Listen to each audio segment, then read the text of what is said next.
მოგესალმებით თბილისი მედიკისა და ილიას სახელმწიფო უნივერსიტეტის მედიცინის სკოლის ერთობლივი პროექტით პოდკასტით სახელწოდებით მედიცინის კვალდაკვალ. ტრადიციულად წამყვანები ვიქნებით ექიმები, მე თამარ შერვაშიძე და მიშელ სამხარაძე. სტუმრად ყავს ქალბატონი ელენე ჟურავლიოვა. კარგი. მაშინ მე წარმოვიდგენ ჩემ თავს, რადგან მედიცინის კვალდაკვალ კი ქვია, მე არ ვარ ექიმი, მე ვარ ბიოქიმიის მიმართულების დოქტორი და შესაბამისად ამ მიმართულების პროფესორი, მაგრამ ამ ეტაპზე ვარ საბუნებისმეტყველო მეცნიერების და მედიცინის ფაკულტეტის დეკანი, რომლის ნაწილი არის მედიცინის სკოლა და ესე გამოვიდა, რომ ჩემი კვლევებიდანაც გამომდინარე, ძალიან ახლო უფრო მეტად ვარ ახლა მედიცინაში, ვიდრე კლასიკურ ბიოქიმიაში, უფრო მეტად ფარმაკოლოგიაში და ასე შემდეგ. ზუსტად ამ წერტილიდან მინდა რომ პირველი კითხვა დავსვა და მანდიდან რომ დავიწყოთ, რომ საქართველოში საკმაოდ ისეთი პრობლემური თემა არის საბუნებისმეტყველო მეცნიერებებში განათლება. რა სტუდენტები, იგივე სკოლაში, იგივე სტუდენტები, მაგრამ უკვე ექიმებსაც ხო საკმაოდ ხშირად აქვთ ხოლმე პრობლემები იგივე ბიოქიმიის, ცოდნის და თქვენი აზრი არის ძალიან საინტერესო ამ ყველაფერთან დაკავშირებით, რა შეიძლება რომ შეიცვალოს, რომ უფრო უკეთესი კადრები წარმოვიდეს. იგივე მეცნიერება განვითარდეს, იმიტომ რომ მედიცინა და ეს სამეცნიერო ფილდები ხო არანაირად არ არის ერთმანეთისგან ძალიან შორს კი ქონდა აქამდე რაღაც რამოდენიმე ეპიზოდი, სადაც საუბრობდით იმაზე, რომ აი სამედიცინო სტუდენტს არის ხოლმე ეგეთი ისიც, რომ ძალიან ტვირთავენ მეცნიერებები და ის უბრალოდ მედიცინაში არ ჭირდება. მაგრამ რა თქმა უნდა ეგ იმას არ ნიშნავს, რომ ეს მეცნიერებების განვითარება არ უნდა იყოს პარალელურად მედიცინასთან ერთად და უფრო მეტად დაზუსტება რაც არის. მაგრამ მაინც ვაწყდებით ძალიან ხშირად აი ეს სისუსტეს საბუნებისმეტყველო მეცნიერებების ცოდნაში და ბატონო. პირველ რიგში მოდი სანამ ვიტყვით რა შეიძლება გაკეთდეს, ჯერ ვილაპარაკოთ რა არის ამის მიზეზი.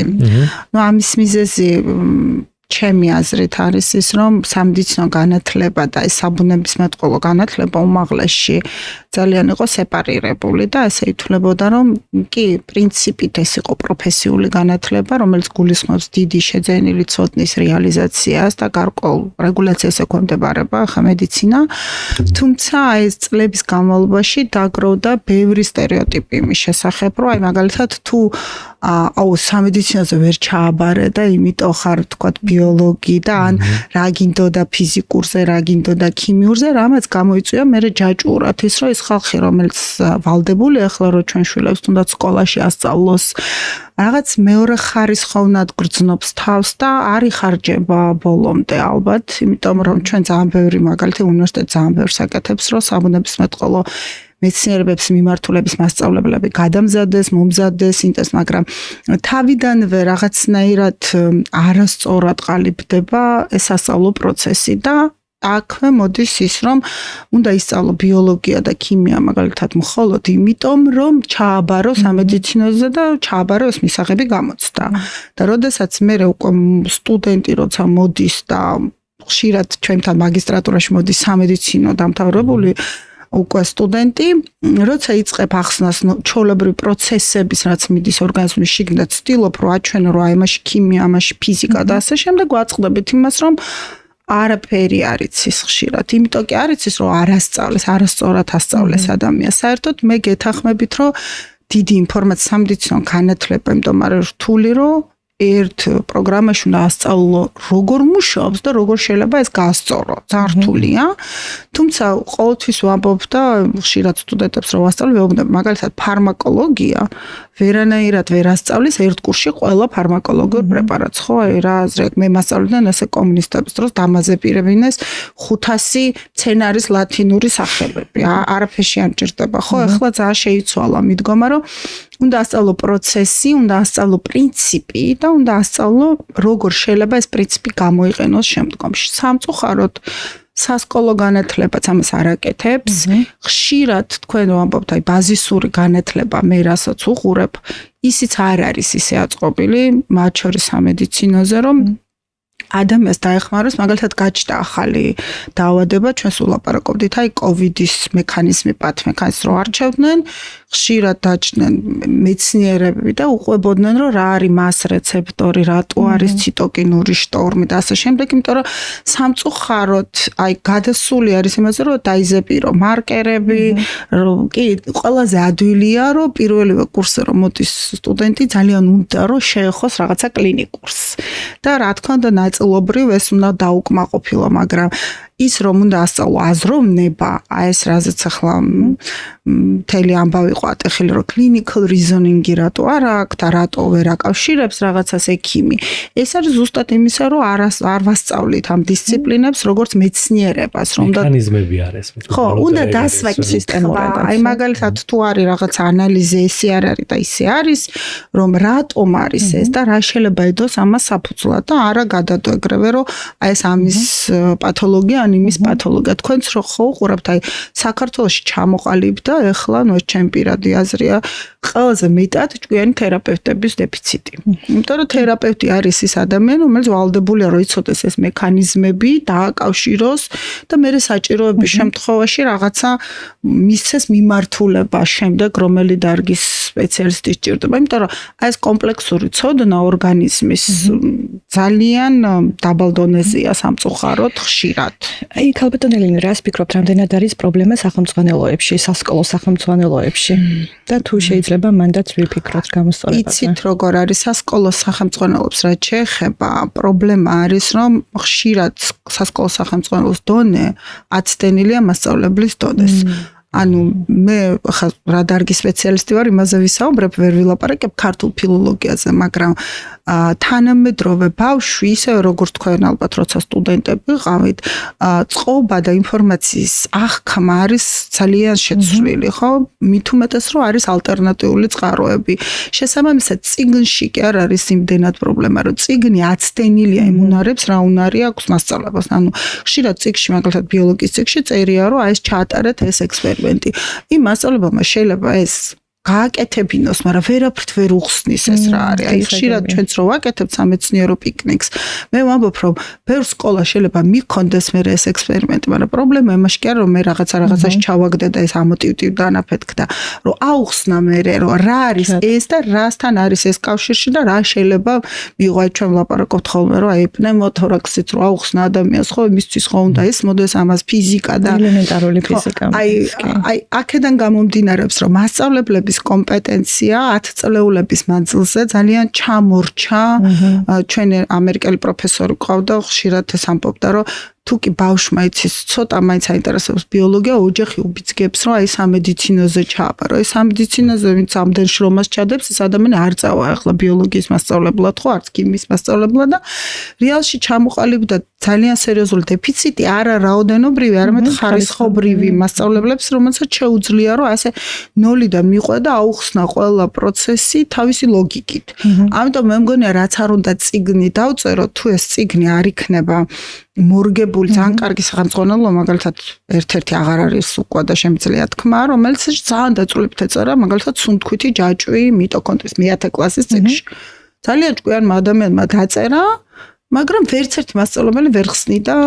ეგეთი წიგნი არსებობდა საქართველოში? კი, იყო ესეთი წიგნი, მაგრამ ეს რო ეწერა, მასწავლებელი როდესაც მოსწავლეს კითხვა უჩნდებოდა, რომ რაღაც ელექტრონი როგორ გადადის, ვერც ერთი მასწავლებელი სკოლაში ვერ ხსნიდა. ქიმიის სახელმძღვანელოები გამახსენდა და ანუ ძალიან სევდა რატო წერია ის რაც წერია. აი, ჩემ პირად მაგალითს მოგიყვებით, ჩემი შვილი მე-9 კლასშია და სულ ვიბრძვი, რომ წაიკითხოს რაღაცა და აი ბიოლოგია გვიჭერს ძალიან განსაკუთრებით და სულ მეუბნება, რომ აი რატომ უნდა წავიკითხო ეს პარაგრაფი, როდესაც YouTube-ში არის ამდენი ვიდეო და მე შემიძლია მიყვება ეს მონელებას, მართავი სამწუხაროდ ინგლისურად, რომ ასე ხდება ეს ფერმენტია ჩართული და ასე შემდეგ. აი ეგ მომენტი არის, იმიტომ რომ მით უმეტეს ეს თაობა არის ვიზუალური და სწრაფი ინფორმაციის აღქმის. ხო, თქვენ ციცნობთ თუ ყავთ მაგალითად თინეიჯერები, ესენ დაჩქარებით უყურებენ კინოფილმებსაც და ამ დროს ჩვენ თავაზობთ რომ წაიკითხე სახელმწიფო ის მასწავლებელი არაფერს განსხვავებულს არ ყვება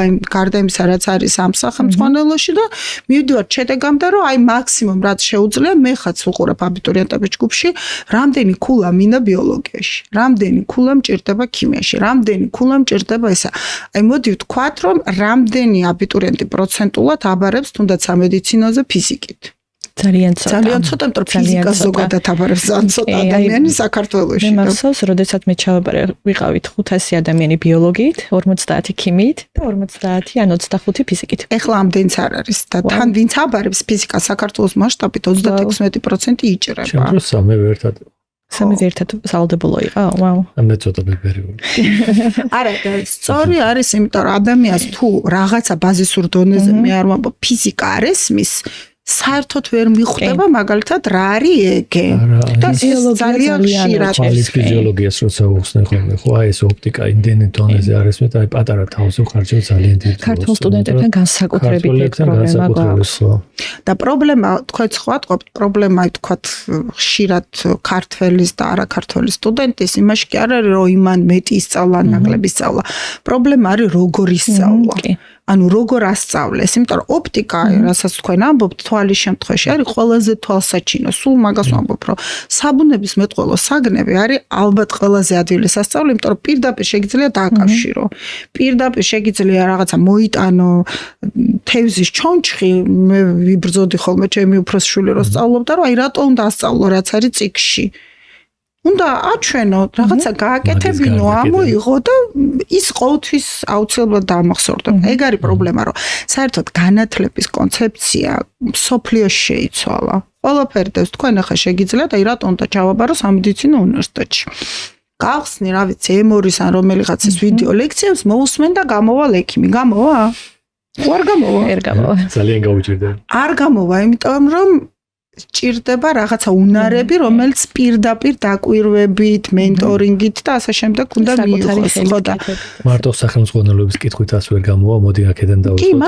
კი, მაგას ვამბობ, რომ შეიცვალა, სახელმწიფო უნდა იყოს აუცილებლად, მაგრამ სახელმწიფო უნდა ითვალისწინებს როგორც მოსწავლის კოგნიტურ, ანუ როგორ აღიქვას ინფორმაციას ამასაც და ასევე რა შეუძლია მასწავლებლებს. თუ არ შეუძლია ხა ჩვენ რომ დავწეროთ ახლა ფანტასტიკური წიგნი გადავთარგმნოთ, აი ძალიან არ მომეწონა ბოლო რეფორმების იმაში ხშირად აქცევენ ყურადღებას სახელმწიფოებს, აი გადათარგმნა ბიოქიმიის წიგნი სამედიცინო უნივერსიტეტმა. ყველა სტუდენტს ვეკითხები და მეუბნებიან რომ არა, აი ძალიან გვიჭირს აღქმა და ასე შემდეგ.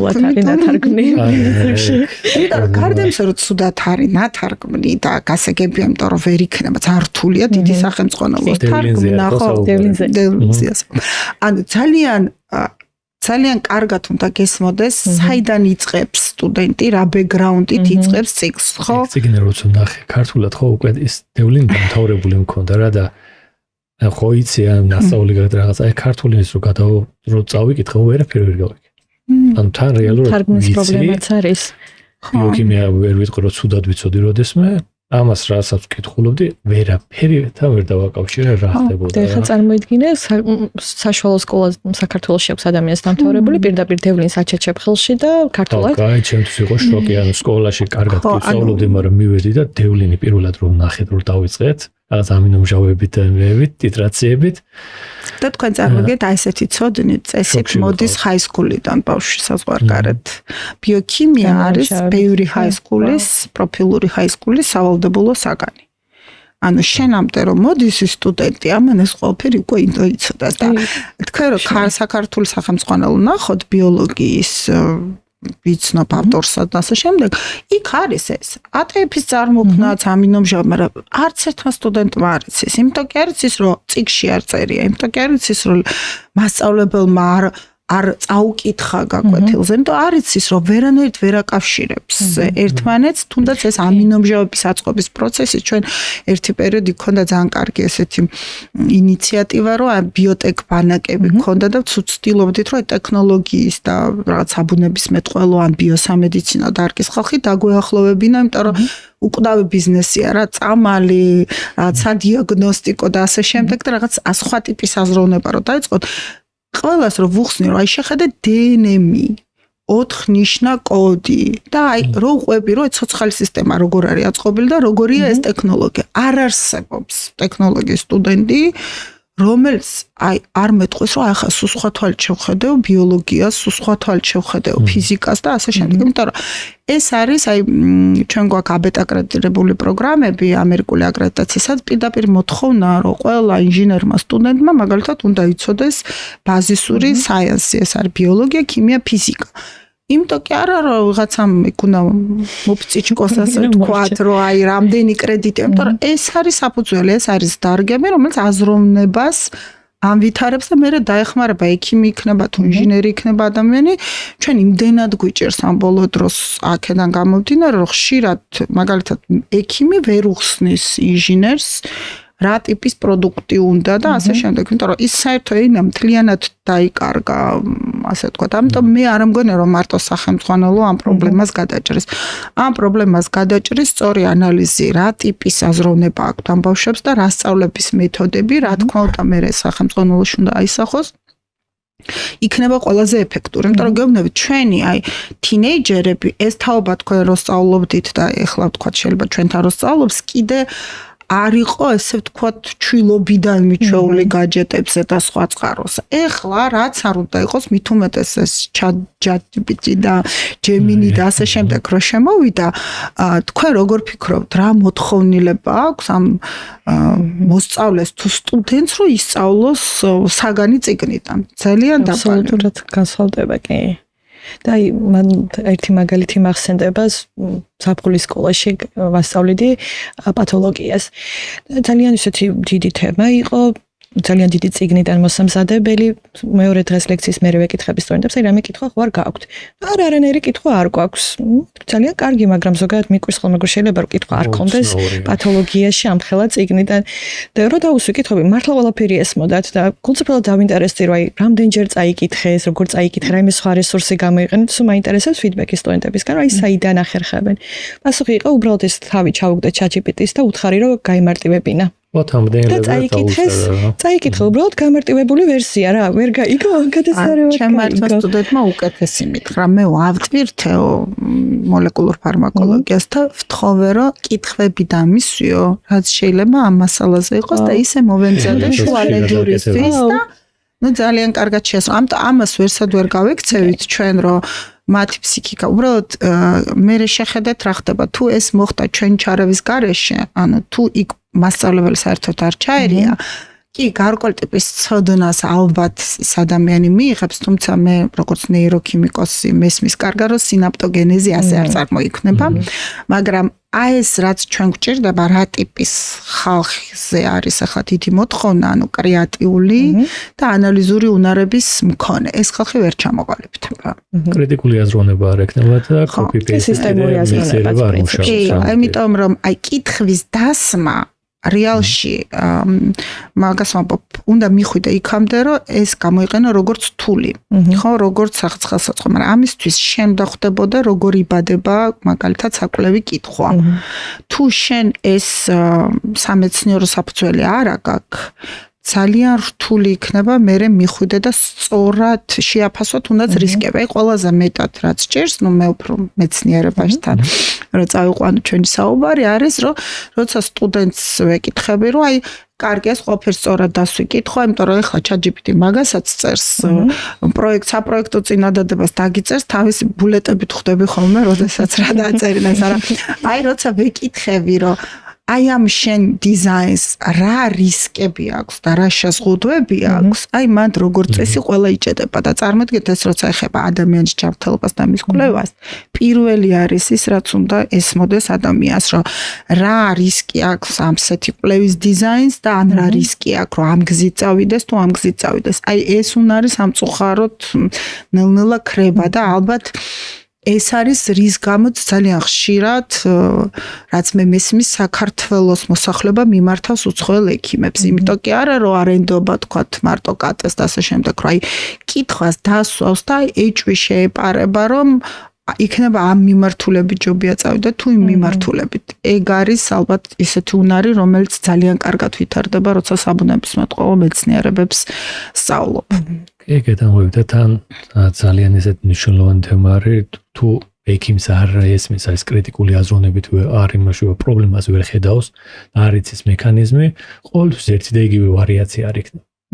როდესაც სწავლობ საბუნებისმეტყველო მეცნიერებებს, ხვდები რამდენად ბევრი ვარიაცია შეიძლება იყოს და ხარ ნებისმიერ მათგანისთვის მზად უკვე რომ უკვე გონებაში წარმოგიდგენი რომ კი ეს ესეც შეიძლება იყოს და იგივე დაავადება.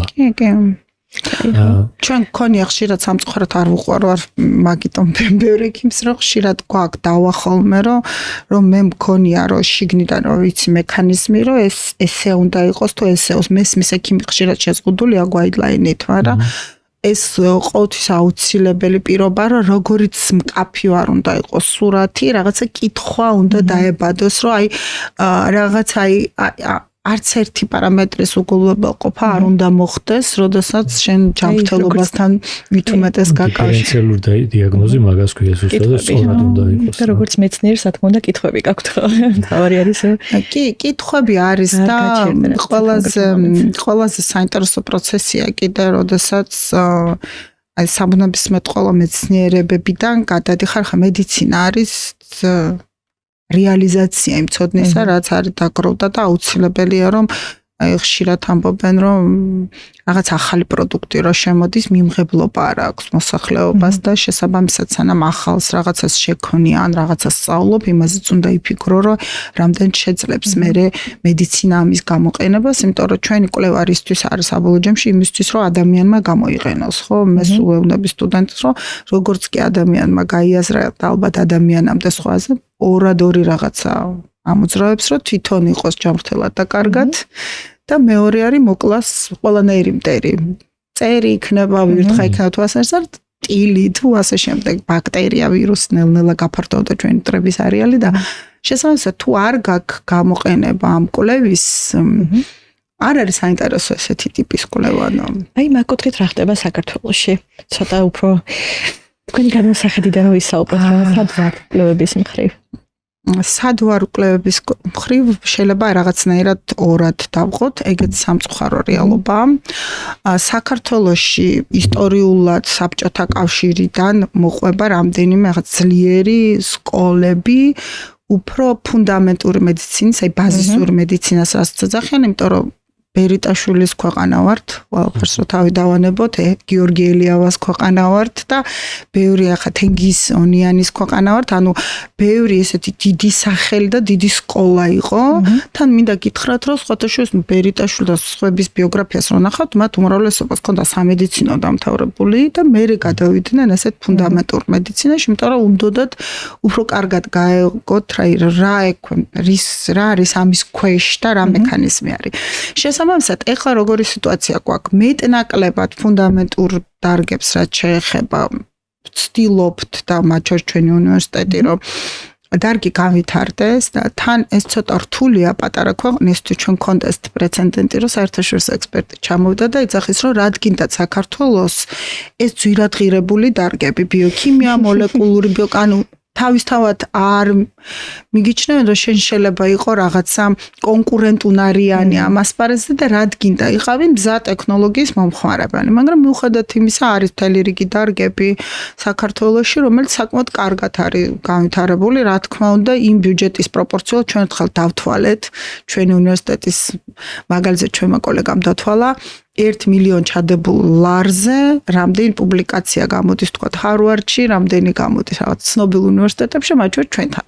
ძალიან ენერგოეფექტურად მუშაობს ინტეგრატ, ანუ ენთუზიაზმის იმ რესურსის პროპორციულად რაც გვაქვს, მინდა ვთქვათ, რომ აი ბაზისურ დარგებში ვცდილობთ ყველა რეჩი რამდენიმე ფიზიოლოგიასთან დაკავშირებით, ბიოქიმიასთან, მოლეკულურ ბიოლოგიასთან, უბრალოდ პრობლემა სადაც ვიჭედებით არის ის რაც გითხარით ტრანსლაცია.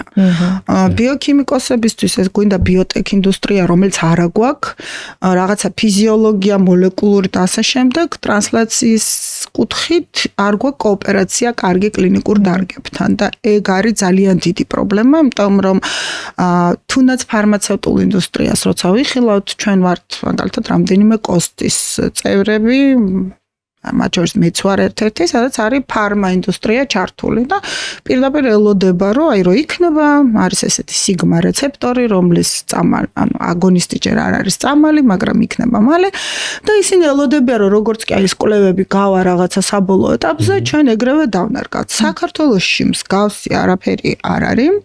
შესაბამისად, როცა შენ მუშაობ რაღაცა ფარმაკოლოგიაში ახალ პრეპარატებს, ან ძალიან განსხვავებული სურათი გვაქვს, რომ შენ იძულებული ხარ, რომ თანამშრომლო რაღაც უცხოურ კომპანიასთან, სამაგერთ პირიქით კლინიკური ტრაილები რაც არის, ანუ კლინიკები ცდილობენ რომ რაღაცა უცხოური ევროპული ან ამერიკული წამლის ტრაილში ჩაერთონ პირდაპირ. აი ეს შუალედური რგოლი არა გვაქვს, საერთოდ არა გვაქვს. ხო, ანუ საერთოდ არა გვაქვს და თან ყველაზე სასაცილო მომენტი ის არის, რომ ბევრი ევროპული კომპანია ცდილობს რომ საქართველოსნაირ ქვეყნებში გადმოიტანოს მაგალითად in vivo ცდები, იმიტომ რომ ბევრად უფრო ადვილია, ნაკლები ჯდება და ასე შემდეგ და ასე შემდეგ და სამაგერთ აქაური კლინიკური სექტორიდან არანაირი დაკვეთა ჩვენ გქონდა ერთხელ უნივერსიტეტს რაღაც პროექტი კომერციალიზაციის კუთხით და ცდილობდა ჩემი კოლეგა მოყავდა ეს ფარმაცევტული კომპანიები და რომ ვუხსნი რომ საქართველოში არსებულ ფარმაცევტულ კომპანია აკეთებს ტაბლეტირებას მარტო და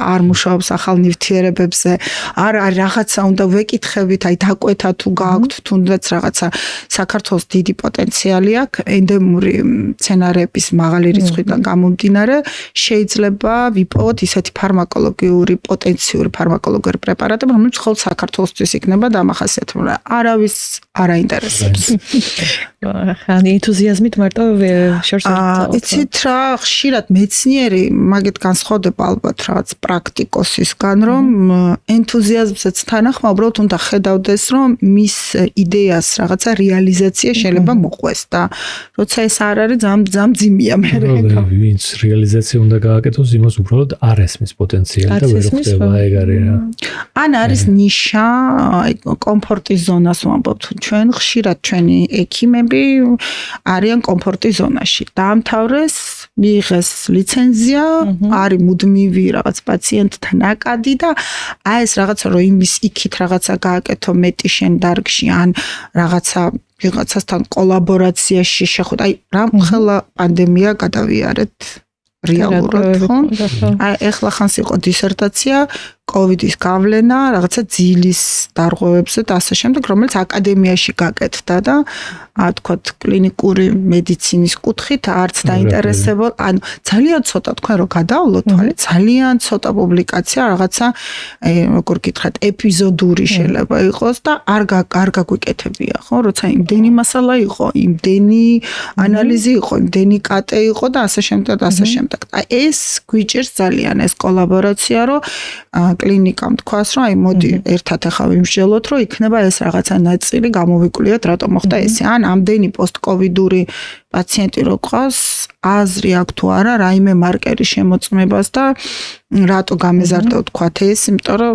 ძალიან ადვილი ასახსნელია ჩვენი მხრიდან ვისაც მექანიზმები გვესმის მაგრამ ნუ სამწუხაროდ აი ეს მომენტი ძალიან გვიჭირს შეიძლება ახალ თაობაში წამოვიდეს არ ვიცი ეს ინტერესი და ელოდებიან რა სხვები გააკეთებენ და ჩვენ რატომ დავიწყოთ რა არა მაგას კომფორტის ზონაში არიან იმიტომ რომ შემოსავალი ისედაც არის რაღაცა დაფასება ისედაც აქვს ექიმს განსხვავებით თქვათ მეცნიერისგან და აი ხშირად ინტერესი რომ რაღაცა იმის იქით გაკეთდეს, მესმის ალბათ ეგცია, ამიტომ ვამბობ რომ სამეცნიერო ინტერესი კიდე სხვა არის, ეს ადამიანს ძალიან მომწონს ეს სიტყვა რაღაცა ცნობის მოყვარეობა, რომ ეს ჭიქა რო აქ დგას და შიგნით რომ ამ ტემპერატურისა რატომ და რანაირად ეს რაღაც ცნობის მოყვარეობა უნდა მოყვებოდეს, რომელსაც გიკლავენ. მათ შორის სამედიცინოზე სწავლების ძალიან დიდი მასალა რო გაქვთ, აღარ არის ის დრო რომ რაღაცა ცნობის მოყვარეობა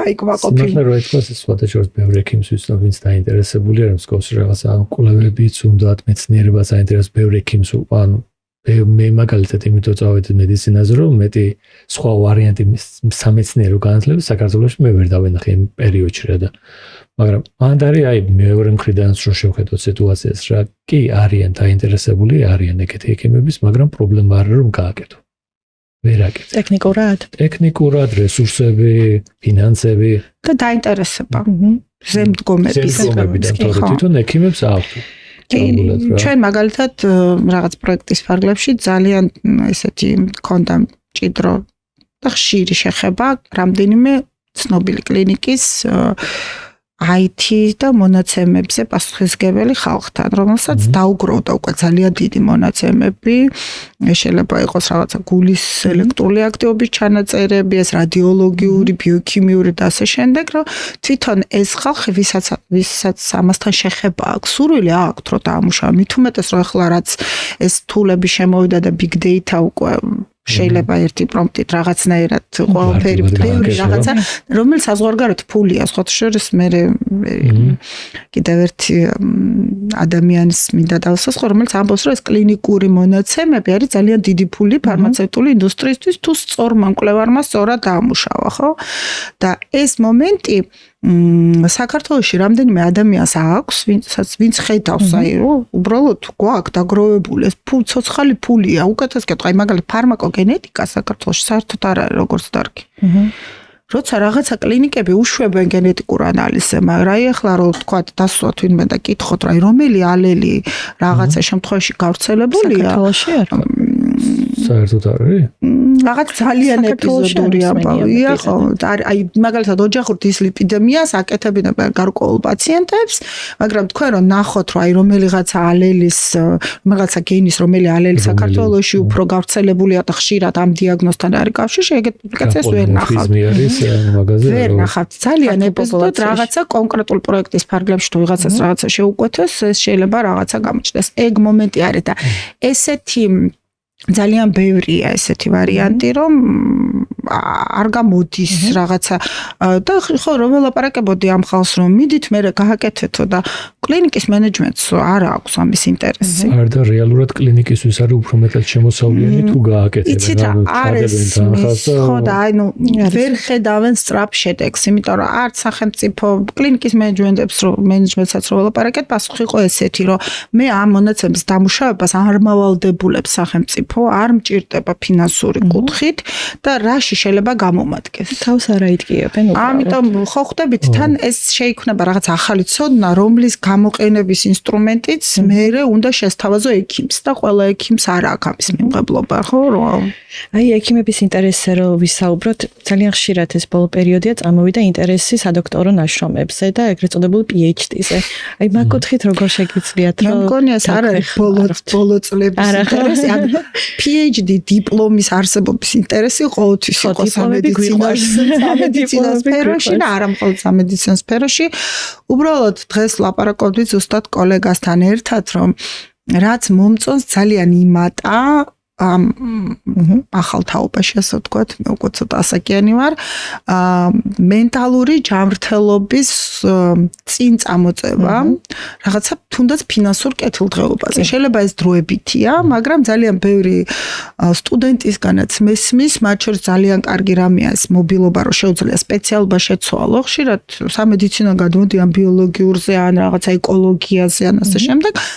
რომ რუტინული არ მინდა იყოს ჩემი სამსახური. აი მეცნიერება ალბათ ძალიან ცოტა ისეთი დარგის, რომელიც არასოდეს არ გახდება რუტინული. ეს არის მეცნიერება და აი ხშირად ეს შედარებით ჩემთან შედარებით ახალგაზრდებისგან, რაც მოდის ის, რომ კვლევა აინტერესებს როგორც ერთ-ერთი გზარი, რომ ამ რუტინისგან გაიქცეს, რომ არ იყოს უბრალოდ რაღაც შაბლონური ექიმი, რომელიც მარტო გამოწერს და ასე შემდეგ და ეს ძალიან მისასალმებელია.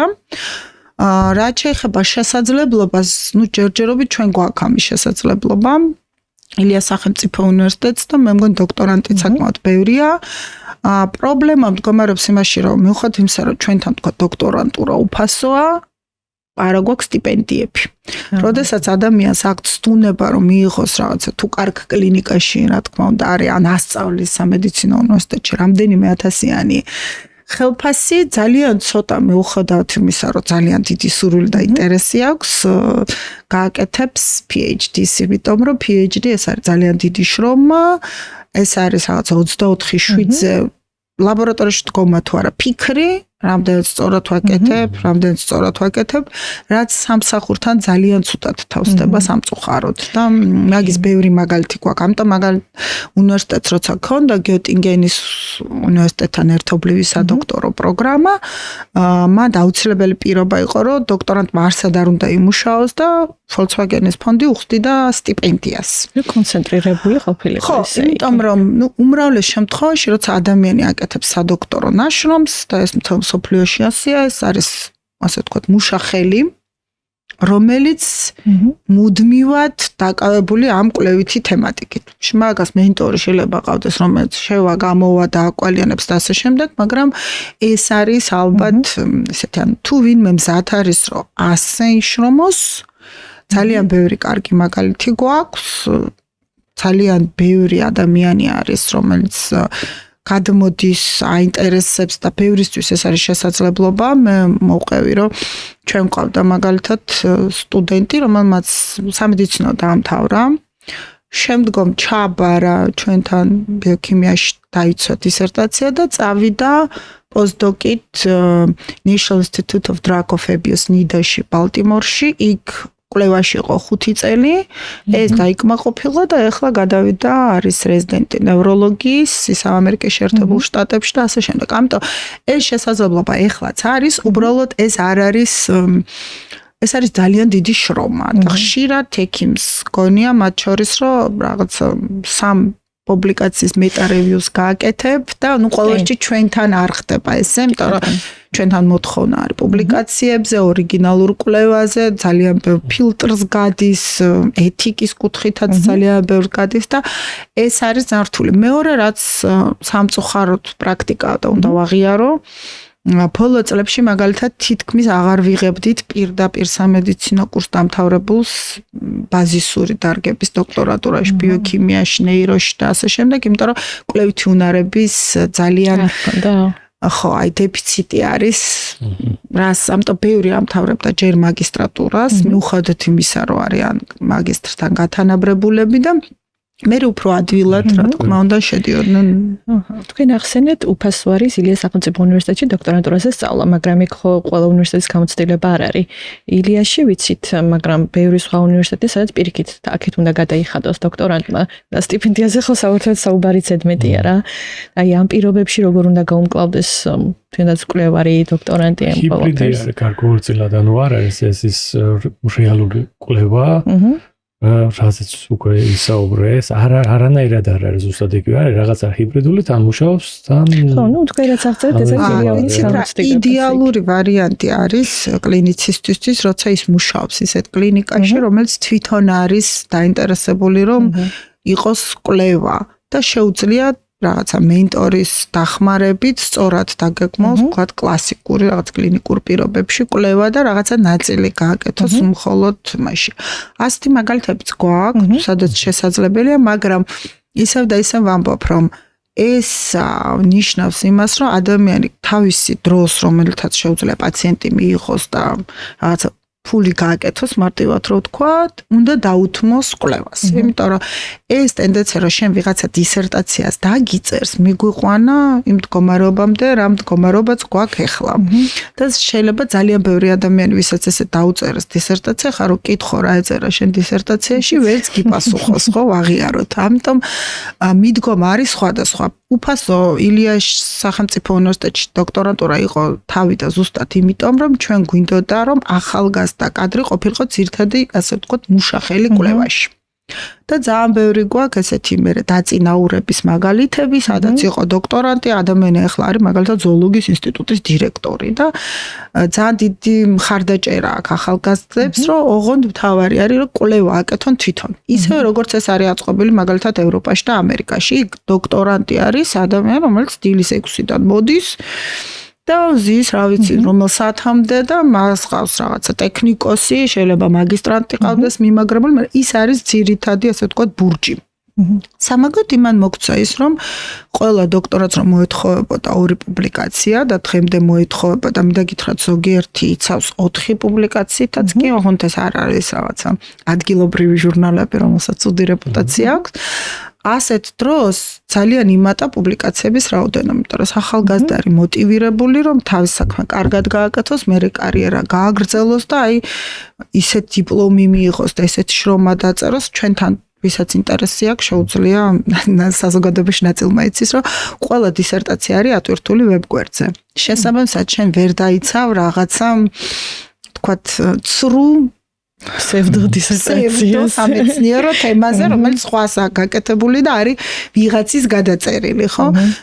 ამიტომ რო გვინდოდა ეს რაღაცა დაგვეცვა, ეს რაღაცა ქონოდა სტანდარტი და შეგვექმნა ეს მოდელი, ძალიან ბევრი ყავს კარგი დოქტორანტი, კარგი პოსტდოკი, რომელთაც ვამაყობთ, მათ შორის მედიცინის დარგშიც და რაც ყველაზე მთავარია, რაც გვაძლევს საშუალებას ხშირად უყვერთ, რომ აი საბუნებისმეტყველო და მედიცინა რატომ არის კომბინაციაში, ეს არის ინტერდისციპლინურობა. იმიტომ რომ ახლა უკვე მედიცინაშიც წამოვიდა რეალში ახალი პროდუქტი თქვენ რომ დაგისვათ კითხვა, რა გინდათ, როგორი გინდათ, ყველა ლაპარაკობს გარემოს ჯანმრთელობაზე, ყველა ლაპარაკობს რაღაცა ტალღების ზემოქმედებაზე, რაღაცას, ანუ როგორ მოქმედებს გაჯეთი, მაგალითად ძილზე ან ჯანმრთელობას და ასე შემდეგ, მაგრამ ეს მოითხოვს ინტერდისციპლინურ კვლევას და ხშირად ამ დარგის წარმომადგენლებს შორის კომუნიკაციაც კი ჭირს.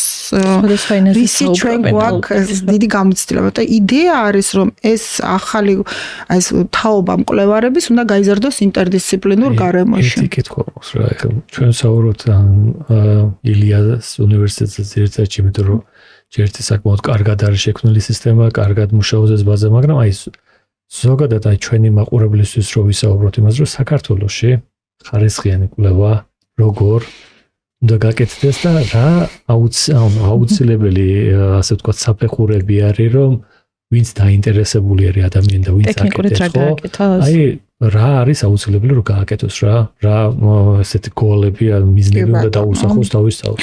ხო, პირველ რიგში მე რაც გონია, რომ უნდა ეს დარგებია საბუნებისმეტყველო იქნება თუ მედიცინა, სადაც ერთი ადამიანი სერიოზულ კვლევას ვერ გააკეთებს, ხო? ეს არის გუნდი და პირველი რაც არის ძალიან ცოტა საქართველოში ახლა მომუშავე გუნდები, სადაც შეიძლება რომ გააკეთო ღირებული კვლევა. ეს პირველი. ხო, ეს პირველი. ამიტომ ძალიან ხშირად, მათ შორის მედიცინაში თქვენ თუ მიაქცევთ ყურადღება, ხდება ან ბაზისურთან კოლაბორაციაში, ან საერთაშორისო პარტნიორთან კოლაბორაციაში. პირველი რაც უნდა გააკეთოს, ალბათ მე რო ახლა ვიწყებდე როგორც მკვლევარი, უნდა მოძებნოს გუნდი, რომელსაც აქვს მაღალი სამეცნიერო პროდუქტიულობა და კარგი ხილვადობა. იმიტომ რომ ეს ნიშნავს, რომ შენ თუ გცნობენ საერთაშორისო ასპარეზზე, სტატიები, დოქტორანტსაც მეტი შანსი აქვს, თუნდაც ჩავიდეს სხვის ლაბორატორიაში, რაღაცა გამოიყენოს ისეთი აპარატურა ძვირია კვლევა ჩვენ დარგში, ხო? ისეთი აპარატურა გამოიყენოს, რომელიც ჩვენ არ აქვს, მაგრამ ეს შანსი მეტი არის ყოველთვის, თუ შენ წარმოადგენ ან ძალიან მაღალი რეპუტაციის მქონე ინსტიტუციას, ან შენი ხელმძღვანელი არის ადამიანი, რომელსაც აქვს საერთაშორისო სამეცნიერო რეპუტაცია. შესაბამისად, ასეთ შემთხვევაში ბევრად უფრო ადვილია. მეორე რაც არის, აი ყოველთვის ვეუბნები, ვინც ახალი მოდის, რომ რა არის мотиваცია.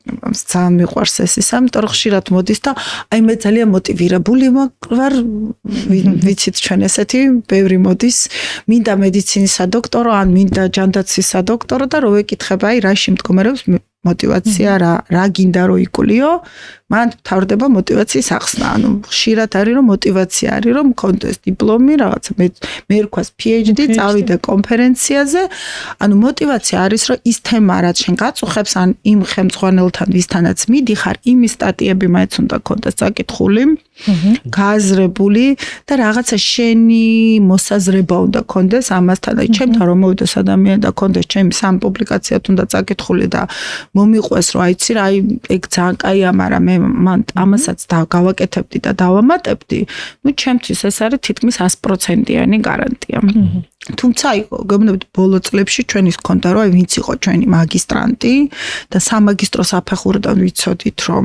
ძალიან კარგად აზროვნებს სწორად აზროვნებს და მინდა გითხრათ რომ ეს მაღალი მოთხოვნა რო არის სამედიცინო სპეციალობებზე თავისთავად კონტინგენტი უფრო კარგი აბარებს სამედიცინო უნივერსიტეტში და ვინც ამთავრებს საკმაოდ ძლიერია და შეუძლია რომ ბევრი რაღაცა ისწავლოს ამიტომ რომ უყურებთ მაგისტრატურის განმავლობაში მაგალითად რომ ნამდვილად ყველა არ მიუღიას წინა დიპლომი და შეუძლია რომ შევიდეს და სწორად დაგეგმოს, გააკეთოს, გაანალიზოს, აი ძალიან დიდი პრობლემა საქართველოში ეს არის სტატისტიკის ცოდნა, მათ შორის სამედიცინო კუთხით და თუნდაც პრინციპის გაგება, ყველა ეძახის რა თვით ამდენი პროგრამა არსებობს, თქვენ იცით რომ საზოგადოებრივი ჯანდაცვა როგორ შედეგს დადებს, ცალსახად არის დამოკიდებული, როგორ კითხვას დაუსვა სტატისტიკის დროს, ხო? ანუ სტატისტიკა ძალიან ესეთი მეცნიერება, რომელიც ან შიხში შეგიყვანს ეს ან პირიქით მოგცემს იმას, რაც შენ გინდა, რომელიც შეიძლება აცდენილი იყოს შედეგს. აი,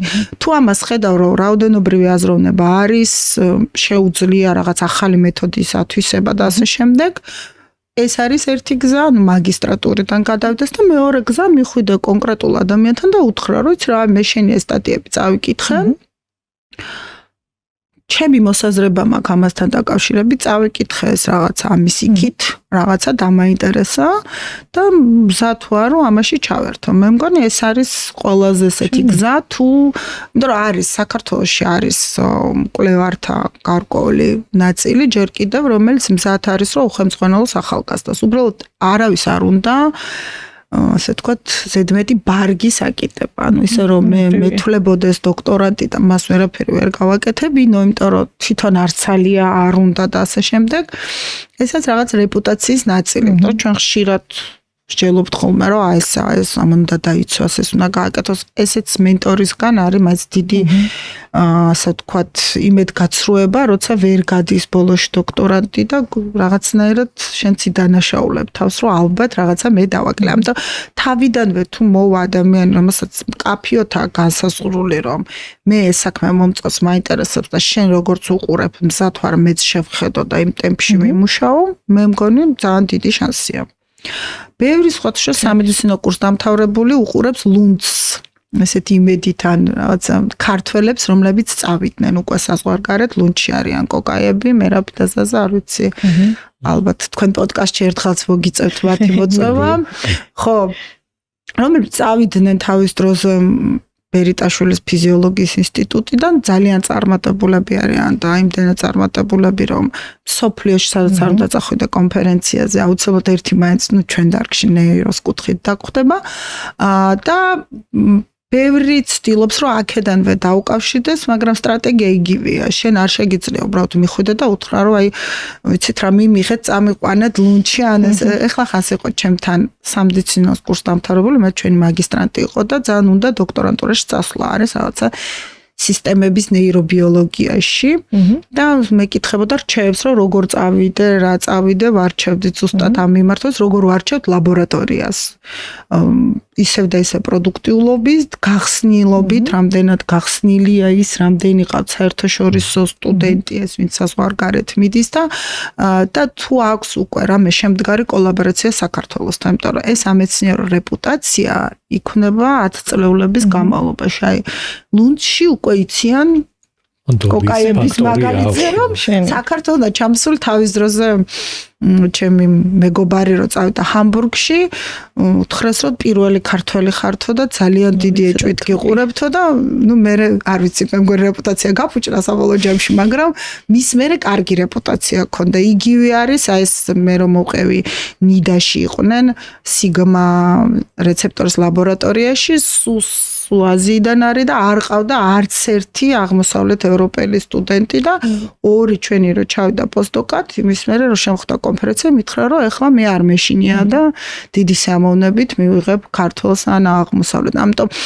ეს უფრო კარგია რა თქმა უნდა თუ უკვე გამოცდილება არსებობს თუ არა და მოუწევს მაშინ ამ რეპუტაციის მოხვეჭას ის გაჭრას ესეც არ არის ტრაგედია ძალიან დიდი მადლობა ქალბატონო ელენე